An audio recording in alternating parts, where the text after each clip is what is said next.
ಕೊಣಾಜೆ ಠಾಣಾ ವ್ಯಾಪ್ತಿಯ ಕಂಬಳಪದವು ಬಳಿ ಬೈಕ್ವೊಂದಕ್ಕೆ ಲಾರಿಯೊಂದು ಡಿಕ್ಕಿ ಹೊಡೆದು ಸವಾರ ಗಂಭೀರವಾಗಿ ಗಾಯಗೊಂಡಿರುವ ಘಟನೆ ಗುರುವಾರ ಸಂಜೆ ನಡೆದಿದೆ.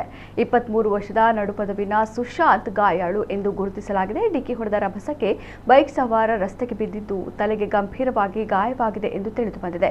ತಕ್ಷಣ ದೇರಳಕಟ್ಟೆಯ ಖಾಸಗಿ ಆಸ್ಪತ್ರೆಗೆ ದಾಖಲಿಸಲಾಗಿದೆ. ಇತ್ತ ಲಾರಿ ಚಾಲಕ ಬೈಕ್ಗೆ ಡಿಕ್ಕಿ ಹೊಡೆದು ಲಾರಿ ನಿಲ್ಲಿಸದೆ ಪರಾರಿಯಾಗಿದ್ದು ಸಾರ್ವಜನಿಕರು ಹಾಗೂ ಪರಿಸರದ ನಿವಾಸಿಗಳ ಆಕ್ರೋಶಕ್ಕೆ ಕಾರಣವಾಗಿದೆ. ಬಳಿಕ ಪೊಲೀಸರು ಲಾರಿಯನ್ನು ಪತ್ತೆ ಹಚ್ಚಿ ವಶಪಡಿಸಿಕೊಂಡಿದ್ದು ತನಿಖೆ ಮುಂದುವರೆಸಿದ್ದಾರೆ.